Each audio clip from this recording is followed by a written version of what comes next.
Terima kasih masih bersama kami di Sindo Today. Pemirsa, seorang bocah berusia 6 tahun menjadi korban tabrak lari di Jalan Batara Bira, Kecamatan Biringkanaya, Makassar, Sulawesi Selatan. Peristiwa ini pun terekam CCTV dan pengemudi mobil kini dalam pencarian polisi.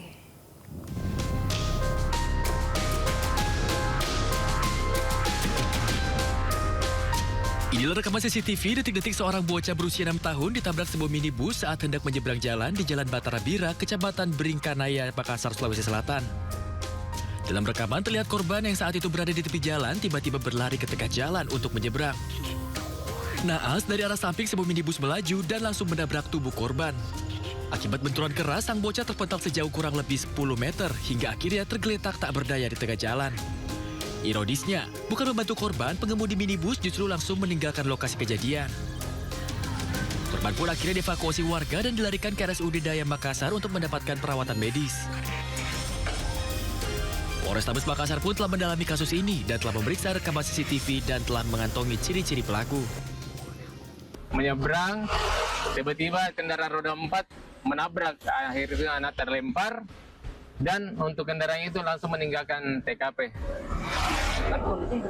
Untuk kondisi anak-anak sekarang di rumah sakit masih sementara perawatan. Itu lukanya kepala, memar, robek di punggung, terus tangan kanan lecet, dan ada beberapa bagian tubuh yang lecet karena adanya benturan dan terseret.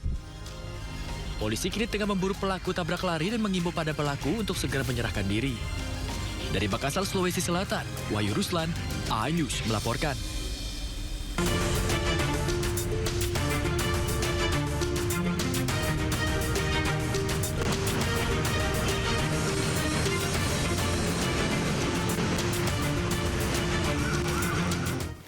Dan pemirsa, selanjutnya kami ajak Anda mengetahui pantauan lalu lintas hari ini di sejumlah wilayah melalui pantauan CCTV Korlantas Polri. Kita akan bergabung dengan Brigadier Treslinda di studio NTMC Polri. Brigadier Treslinda, bagaimana pantauan arus lalu lintas di sejumlah titik di wilayah Indonesia melalui pantauan CCTV saat ini? Ya baik, terima kasih rekan saya Sabrina dan juga Yasmin di studio. Pemirsa, kami akan mengajak Anda melihat kondisi arus lalu lintas terkini. Kita awali dari ibu kota DKI Jakarta, tepatnya dari Bundaran Pondok Indah, Jakarta Selatan. Dan saat ini arus lalu lintas dari arah Lebak Bulus yang akan mengarah ke Blok M dan juga Fatmawati dalam keadaan ramai dan lancar seperti yang terlihat.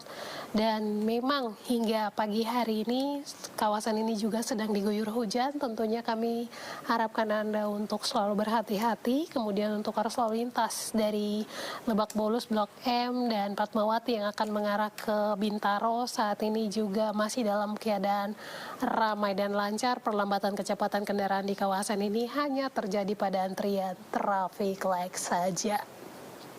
Kita tinggalkan DKI Jakarta, selanjutnya kita beralih ke Provinsi Jawa Barat, tepatnya dari Simpang Dago, Bandung.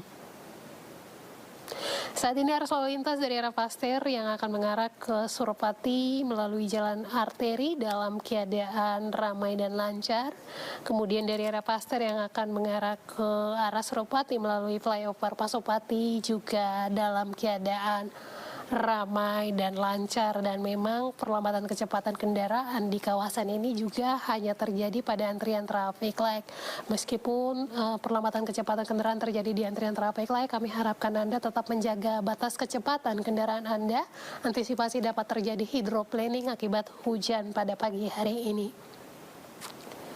Dan kita bergeser ke CCTV selanjutnya dari Provinsi Jawa Timur, tepatnya dari Simpang Japanan, Porong, Sidoarjo. Arus lalu lintas dari arah Surabaya yang akan mengarah ke Malang saat ini dalam keadaan relatif lancar. Kemudian dari arah Surabaya yang akan mengarah ke Mojokerto juga dalam keadaan relatif lancar dengan dominasi kendaraan minibus serta kendaraan angkutan barang. Dan pemirsa, yang terakhir kita pantau dari kawasan Pospol Comal, Pemalang, Jawa Timur. Arus lalu lintas dari arah Pemalang yang akan mengarah ke Pekalongan saat ini masih dalam keadaan relatif lancar dan fluktuasi volume kendaraan di kawasan ini hanya terjadi pada saat lepas dari antrian traffic light saja. Tentunya kami harapkan Anda dapat mengutamakan keselamatan di jalan sebagai kebutuhan serta harga yang tersesama pengguna jalan. Kami juga menginformasikan data dari SMS Korlantas Polri dalam kurun waktu 1 kali 24 jam terjadi 216 kasus laka lantas dengan rincian korban meninggal dunia 25 orang, korban luka berat 34 orang dan korban luka ringan 292 orang. Dari data tersebut 98% terjadi pada jalan non-tol. Tentunya bagi Anda pengguna jalur arteri, kami harapkan dapat mengutamakan keselamatan di jalan mengingat banyaknya persimpangan serta pertemuan arus kendaraan. Ini juga perlu diantisipasi dapat terjadi benturan serta mengurangi angka pelanggaran dan juga angka kecelakaan lalu lintas. Bagi Anda yang akan mengupdate informasi seputar arus lalu lintas terkini, kami siap melayani di 15669 ataupun melalui SMS Center di 9119.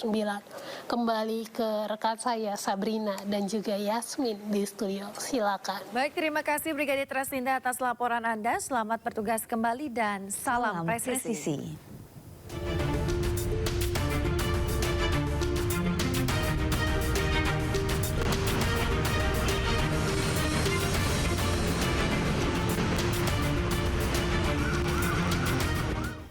Pemirsa, Basuki Cahayapurnama atau Ahok bersaksi dalam sidang kasus dugaan korupsi tata kelola minyak mentah dan produk kilang PT Pertamina dengan terdakwa anak Riza Khalid Muhammad Keri Andrianto. Sidang sempat diwarnai perdebatan antara jaksa dan juga penasihat hukum terdakwa.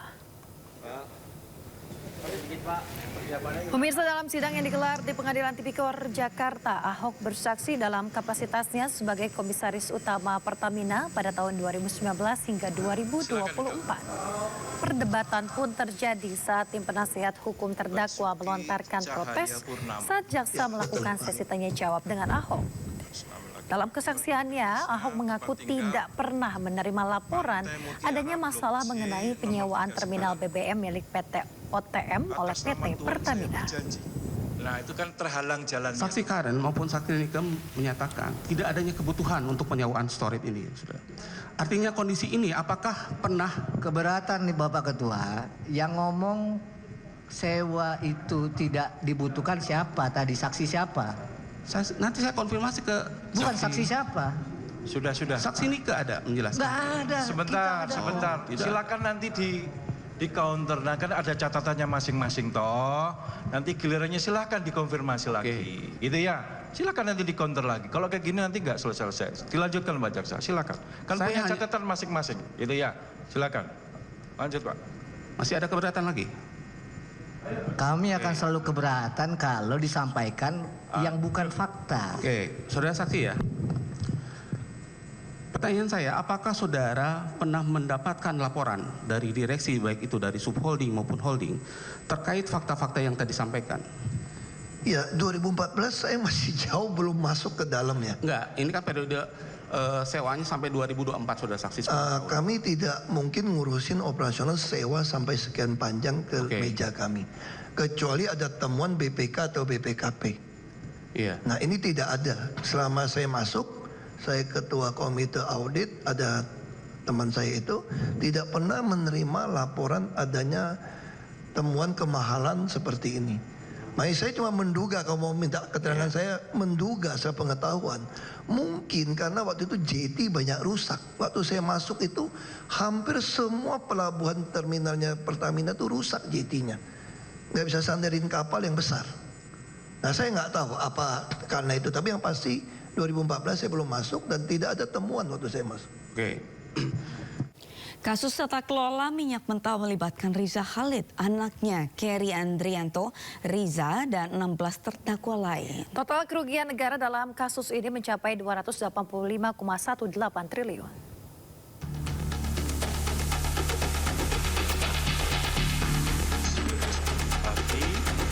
Sidang kasus dugaan tindak pidana korupsi tata kelola minyak mentah yang melibatkan Keri Andrianto Riza dan 17 terdakwa lainnya terus bergulir. Kerry didakwa terlibat dalam dugaan korupsi tata kelola minyak mentah dan merugikan negara sebesar 2,9 triliun rupiah.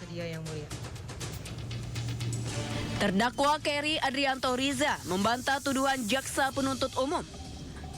Putra Riza Khalid itu mengklaim angka 2,9 triliun rupiah merupakan kewajiban pembayaran sewa tangki BBM.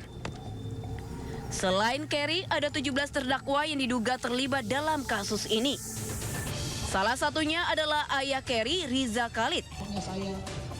Total kerugian negara akibat kasus ini mencapai 285 triliun rupiah. Tim Liputan iNews melaporkan.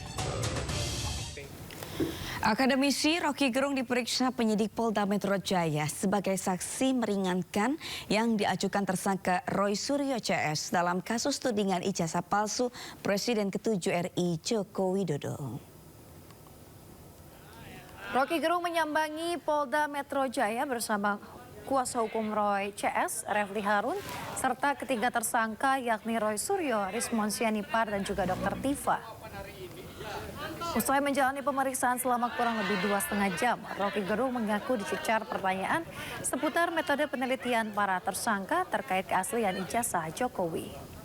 Ia pun menegaskan penelitian yang dilakukan Roy Suryo CS sudah sesuai prosedur akademis dan tidak bisa dipidana. Dr. Tifa sudah memenuhi semua sebut aja persyaratan prosedural akademis, dan itu tidak ada yang dia tutupi. Kan diperlihatkan di dalam buku yang berjudul tadi saya sebut, bukunya benar nggak, White, Jokowi White. Iya. Jadi buku itu yang harusnya dibaca, bukan sensasi di Twitter, di sosial media, itu kan beda dong. Jadi itu intinya. Oke? Jadi penelitian yang dilakukan oleh Dr. Tifa ini tidak menyalahi prosedur, tidak ada unsur pidana. Bukan tidak menyalahi, sesuai prosedur, jangan bilang tidak menyalahi itu. Yang ada pidananya di situ orang neliti. Bahkan kalau kasus ini belum selesai ya teliti aja terus kan. Sementara itu, Andi Azwan menilai Rocky Gerung hanya menjelaskan soal metodologi penelitian terhadap ijazah Joko Widodo. Ia juga menyebut hal itu bukan substansi yang akan dipertimbangkan oleh penyidik. Kalau kita lihat dengan kapasitas dari saudara Rocky Gerung ini, pertanyaan saya, beliau ini sebagai saksi ahli di bidang apa? Dan kompetensinya apakah ada? Kan seorang saksi ahli itu harus mempunyai suatu kompetensi yang dibuktikan dengan sertifikat, ya, ataupun dengan katakanlah ijazahnya, ya, bukan sesuatu yang katakanlah hanya masalah ketenaran, gitu loh. Jadi harus ada tahu juga kompetensinya sebagai saksi ahli di bidang apa untuk itu, ya, bidang sosiologi kah, ya, bidang hukum kah. Kalau kita bicara metodologi silakan saja. Apakah itu substansi? Saya rasa enggak juga. Kalau dia kan mungkin memperkuat dari metodologi yang dia sampaikan mengenai penelitian mereka yang telah menjadikan sebuah buku. Kalau kita lihat saja dalam arti begini, sumber primer hasil penelitian mereka itu dari fotokopi yang saya katakan itu ada palsu, bukan sesuatu yang primer atau asli yang dari Pak Jokowi yang sekarang sudah disita di Polda Metro Jaya. Jadi untuk bicara metodologi yang dia gunakan ya silakan saja untuk itu. Nanti kan penjabarannya nanti adalah di persidangan, dan kita juga mempunyai saksi-saksi ahli yang nanti akan juga kemungkinan akan memperberat dari upaya mereka itu begitu. Pemanggilan Rocky Gerung sebagai saksi diajukan Roy Suryo, Rismon Hasiolan, Sianipar, dan Dr. Tifa. Selain Rocky, akan ada 2 saksi lain yang akan dihadirkan terkait dengan laporan kasus dugaan ijazah palsu Presiden ke-7 RI Joko Widodo.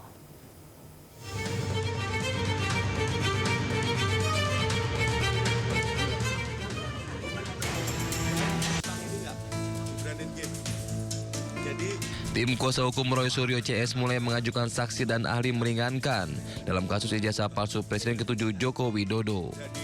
Mereka hadir meringankan 3 tersangka, yakni Roy Suryo, Rismon Hasiolan Sianipar, dan Dr. Tifa Uzia Tiasuma alias Dr. Tifa.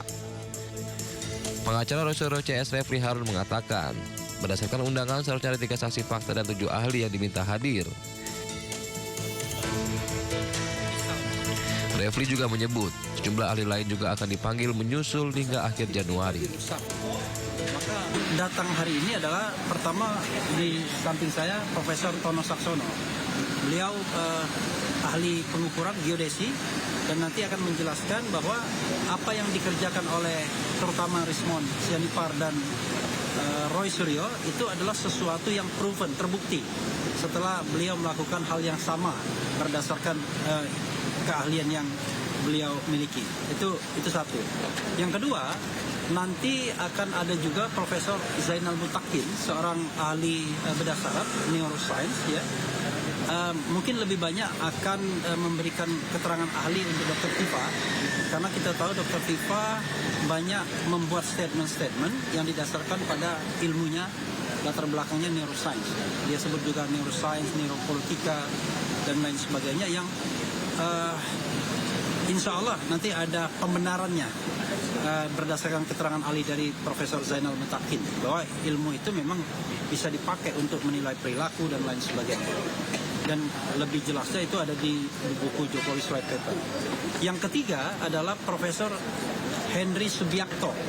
Profesor Henry Subiakto ini adalah ahli komunikasi yang juga terlibat dalam pembuatan undang-undang ITE, informasi dan transaksi elektronik. Nanti dia akan menjelaskan bahwa pengenaan pasal-pasal undang-undang ITE dengan ancaman hukuman lebih dari 5 tahun itu tidak tepat dan ngawur. Sebelumnya pada Desember 2025, Polda Metro Jaya menunjukkan ijazah milik Joko Widodo ke Roy Suryo CS dalam gelar perkara khusus. Namun Roy Suryo tetap tak bergeming dan drama kasus tudingan ijazah palsu Joko Widodo tetap berlanjut. Di sisi lain, kubu Jokowi berharap keraguan kubu Roy CS hilang, apalagi ijazah Jokowi sudah ditunjukkan. Secara clear sudah dilihat semua ijazahnya dari ijazah SMA dan juga ijazah kuliah S1 Pak Jokowi. Jadi saya rasa tidak perlu ada lagi keraguan apapun. Dalam kasus tudingan ijazah palsu Jokowi, Polda Metro Jaya telah menetapkan 8 orang tersangka. Roy Suryo, Rismon Sianipar, dan Dr. Tifa masuk dalam klaster kedua, sementara klaster pertama terdiri dari 5 orang tersangka lainnya. Tim Liputan iNews melaporkan. Egy Sujana dan Damai Hari Lubis melaporkan Roy Suryo serta pengacaranya Ahmad Hozinuddin ke Polda Metro Jaya atas dugaan fitnah dan pencemaran nama baik. Pemirsa, pelaporan Egy Sujana dan Damai Hari Lubis terhadap Roy Suryo serta pengacaranya dilakukan pada Minggu 25 Januari 2026. Polisi menerima 2 laporan terkait dugaan pencemaran nama baik dan atau fitnah serta pencemaran nama baik melalui media elektronik. Sebelumnya, Polda Metro Jaya menetapkan 8 orang sebagai tersangka kasus tuduhan ijazah palsu, yakni Roy Suryo, Rismon Hasiholan Sianipar, Dr. Tifauzia Tiasuma, Egy Sujana, Kurniatri Rohiani, Damai Hari Lubis, Rustam Effendi, dan Muhammad Rizal Fadilah. Namun kemudian penyidikan terhadap Egy dan juga Damai dihentikan atau SP3 setelah kedua belah pihak sepakat menempuh restoratif justice.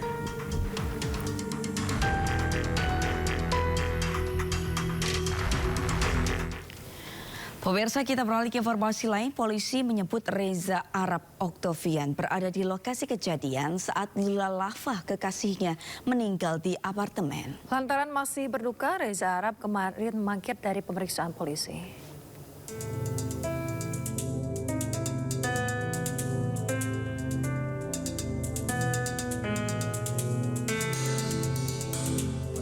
Polres Metro Jakarta Selatan telah memeriksa 6 orang saksi terkait kematian selebgram Lula Lafah di kamar apartemennya di kawasan Kebayoran Baru, Jakarta Selatan. Kasat Reskrim Polres Jakarta Selatan AKBP Iskandar Syah mengatakan ke-6 saksi yang diperiksa yakni yang berada di lokasi kejadian saat itu.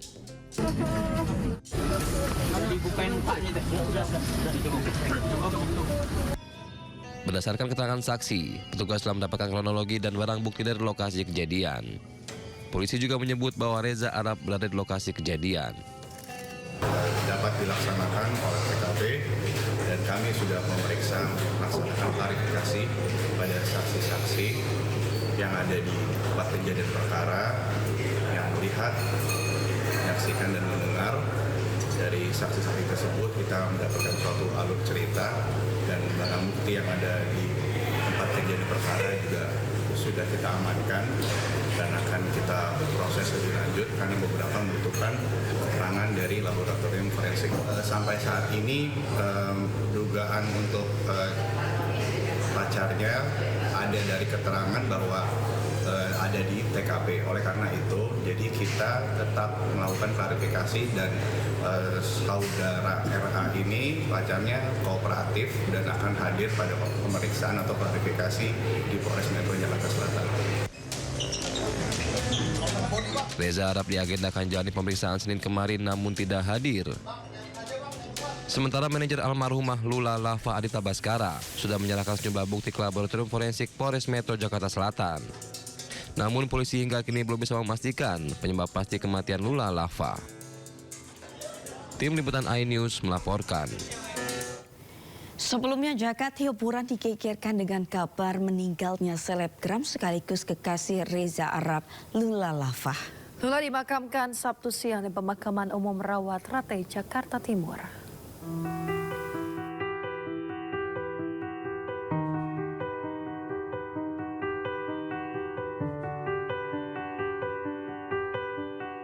Semua udah tahu, semoga udah kirim doanya juga buat Lula.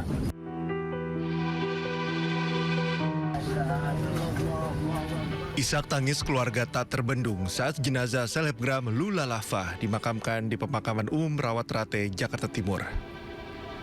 Termasuk musisi sekaligus YouTuber Reza Arab yang tak kuasa menahan tangis. Sementara tangis ibu Lula Lava pecah saat jenazah masuk ke liang lahat. Ia tak kuasa menahan tangis melihat jasad putrinya dikuburkan. Datang semua udah tahu, semoga udah kirim doanya juga buat Lula. Enggak, Lula nggak pernah cerita apa-apa mengenai sakitnya. Dia juga nggak pernah cerita. Saya tahu dari orang terdekatnya, dia membantu asisten. Nggak ada. Selebgram Lula Lava ditemukan meninggal dunia di sebuah apartemen di kawasan Dharma Wangsa, Kebayoran Baru, Jakarta Selatan pada Jumat malam. Dalam sebuah foto yang beredar memperlihatkan selebgram Lula Lava ditemukan meninggal dunia di dalam kamarnya. Dari Jakarta, Tim Liputan iNews melaporkan.